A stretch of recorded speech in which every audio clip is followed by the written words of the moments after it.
السلام عليكم. اللهم صل وسلم وبارك على سيدنا محمد وعلى سيدنا محمد. النهارده بقى ايه عندنا؟ بواقي تلاجة. في عندنا لحمه مفرومه كانت باقيه اهو، وعندنا فراخ مقطعاها حتت صغيره كده وباقيه من شاورما، وعندنا جبنه عامله عليها ايه فلفل احمر وفلفل اخضر.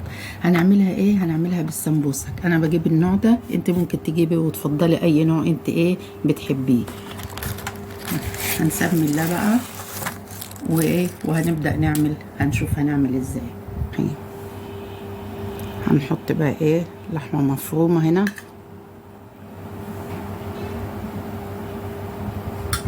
نحط جبنة،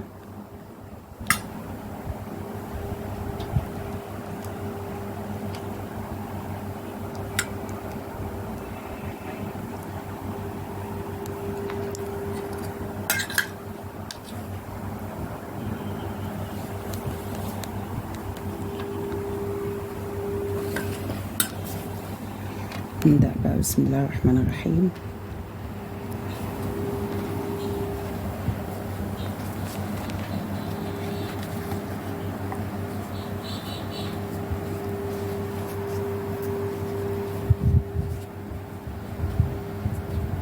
في ساعات ناس بيحبوا يلزقوها كده بدقيق وبتاع، والله هي انا بدخلها جوه كده اهو وخلاص.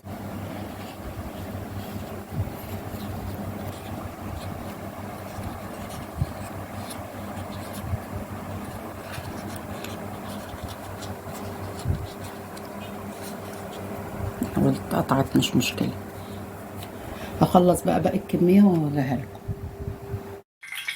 كده اهو. بقى بعد ما شاء الله ما خلصنا، دي الجبنة وديت الفراخ ودي اللحمة الايه المفرومة. هنسوي بقى الجبنة الاول. بسم الله الرحمن الرحيم.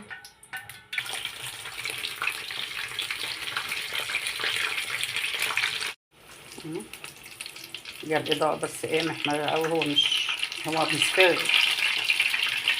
شايفين؟ بسم الله ما شاء الله. خلصنا الكمية.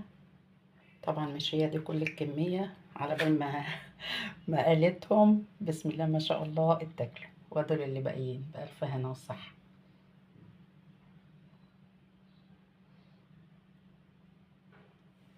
وما فكتش اهي، ولا فكت ولا اي حاجة.